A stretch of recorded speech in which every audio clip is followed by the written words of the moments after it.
When done properly, the internet, screens, and particularly social media can provide 5 essential elements of adolescent well-being: a sense of control over one's environment, individuation, self-expression, a connection to others, and acceptance. And then there is the abyss. Welcome to App-Propriate, a podcast designed to give you a little taste into the positives and negatives of the most popular social media apps, so that you and your most importants can make more informed, healthy, and safer choices when it comes to interacting through your screens. I'm your host, Joe Langford. Note that I said safer, not safe. Interacting through screens with other humans contains a degree of natural risk, just like real life. And I believe that education leads to empowerment, and I hope this information helps add a degree of safety, social responsibility, and good digital citizenship to your social networking and the conversations you have about it with your family. Today's episode is about Byte. Byte falls into the live streaming and connection-motivated app category. It's the long-awaited, by some, reboot, or sequel, depending on who you ask, of the popular but no longer existing Vine app.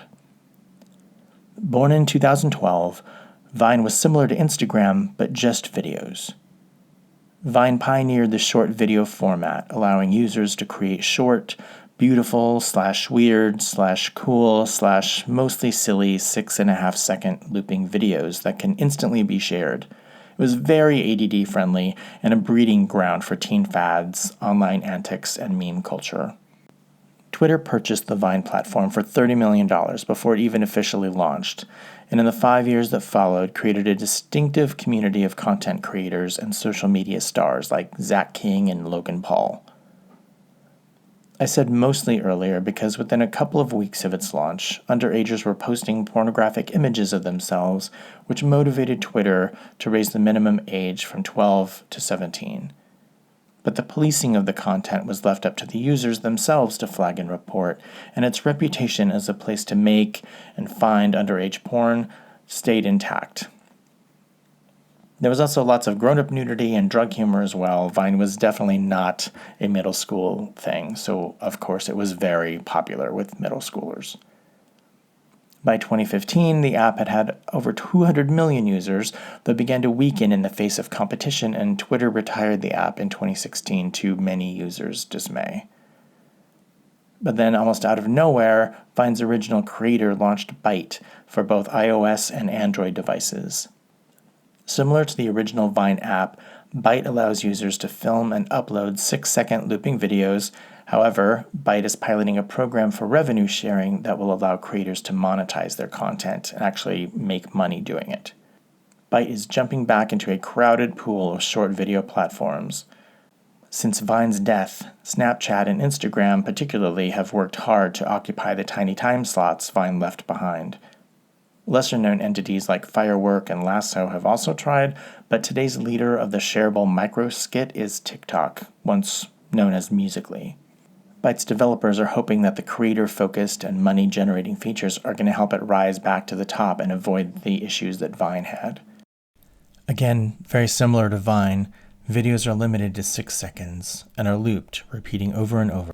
Even if you're not a Vine person, you've likely seen some form of these videos on other social media. The videos are replayed and reposted on users' accounts and shareable on social media platforms. The content can be limitless, often involving humorous acts, lip-synced scenes from songs or other visual media, original skits, and music from content creators. The surprise launch of Byte in 2020 is very exciting to many people, mostly involving Generation Z, who adored Vine and have since populated TikTok. Byte will find itself in direct competition with TikTok. Though it's a familiar quantity, it's going to tap into whatever level of nostalgia Gen Z has managed to accrue so far, and will tempt it with a shiny new canvas to which hopeful young wannabe influencers will want to flock to before the water becomes muddied with bigger, more familiar names. And that's all in addition to the promise of making money through gathering followers. The homepage of the Byte app allows you to discover content from a variety of users across the platform. If you've ever used TikTok, this page is going to look very similar. Scrolling up on the page allows users to access videos. You can then like and comment on others' videos, rebyte a video for their own Byte feed, share it to other social platforms, or report it if the original poster is being gross or inappropriate. The second tab, indicated by a magnifying glass icon, allows users to search videos by category and channel, including cute, gaming, travel, and weird. Different than TikTok, the search bar can only be used for searching by username, not by content. Clicking on another person's username will display their profile and all of that user's videos and rebytes. Users can follow the profiles they like and block the ones that they don't. The lightning bolt icon is the third tab and indicates each user's activity, their followers, their likes, their comments, their reblogs of their own videos. And the fourth and final icon is the user's color customized profile. Profiles include photos, a display name, and a short bio. For the Byte users who want to do more than just view other people's videos, there's a large circle icon in the middle of the other icons. Byte's camera interface is simple and user-friendly, with front and back-facing cameras, a time bar for tracking, and options for uploading, editing, and publishing videos from your phone. Before publishing, users can give their videos captions and add it to a channel so others can access them in the Explore tab I mentioned earlier. Like its predecessor Vine, Byte seems to have garnered a lot of potential initial interest, and like its predecessor Vine, it has also garnered some problems. Shortly after going live, complaints began surfacing from users reporting spamming in the form of comments and follow requests from apparently automated bots. There have also been complaints of users snatching up popular, prominent, and previous Vine profile names, including celebrities and usernames from other platforms. With regard to helping kids navigate this app, and if the predictions hold, they will want to, it's important to be mindful about personal information, such as not sharing cell phone numbers, and addresses are a duh now, even for younger children, but what about their school, even their street name? Anything in your video could potentially leak unwanted information to trolls and predators, from a Letterman's jacket tossed over a chair in the background to an address on a dog's ID tag. When uploading a video, they need to be mindful to turn off the geotag, the record of where the photo or video was taken, especially when the person creating the content is a child. There's really no reason for location sharing. Disabling comments is also a great idea. Trolls make no distinction between young and old, experienced or not, intentional or impulsive. Disabling comments can stave off some of the online vitriol that anyone who creates online content eventually has to deal with. As kids get older and/or more experienced, you may choose to have them accept online comments. Dealing with feedback is a learning experience and requires self-control and a certain degree of ego strength and the ability to identify trolls. When trolls are encountered, here's some steps that you can take. Do not feed the trolls. Arguing or trying to convince them of a different viewpoint only makes it worse and invites more negativity. This can be particularly difficult for kids who are in the throes of testosterone. Understand that trolls specialize in negative comments, and they leave them out of boredom just for sport and/or an intention to sow discontent and negativity that sometimes doesn't even have anything to do with the content or the creator. The flip side of that coin is discussing with your kid what's okay to post, what should remain private, and other basics of digital citizenship. It's good to have an opinion, but it's also important to respect that others' opinions may be different than yours. As a parent, discuss content with your child, list topics that can be controversial, and explain why. Set your boundaries and expectations, and follow up to ensure that your own kid isn't becoming someone else's troll. What your kids share on apps like Byte will be digitally cemented as part of your kids' online history, and they need to realize that.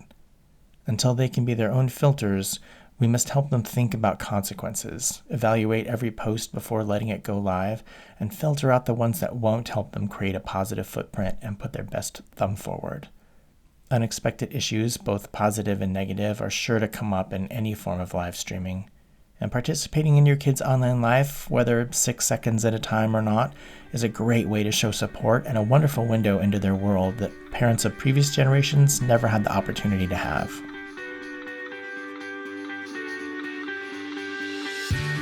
Thank you for listening. I'm Joe Langford. I'm a therapist, a sex and tech educator, and a dad, and I specialize in helping families navigate that intersection of adolescence, sexuality, technology, and behavior. More information about me and my work to promote healthy, positive, and safer sexual and social behavior, both online and off, can be found at my website, beheroes.net. The advice presented in this podcast is a form of education and is intended to provide general information about common though broad topics that impact underage people. Specific circumstances and facts may make said advice unsuitable and/or other actions necessary for individuals.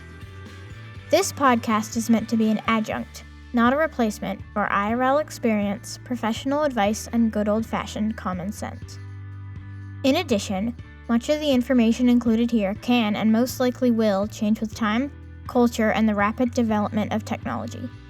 BeHeroes.net does not seek nor accept any monetary gain or financial support from any social media platform mentioned.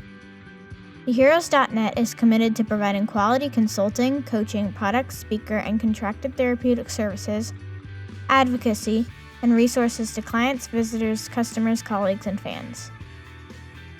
Appropriate is produced by BeHeroes.net.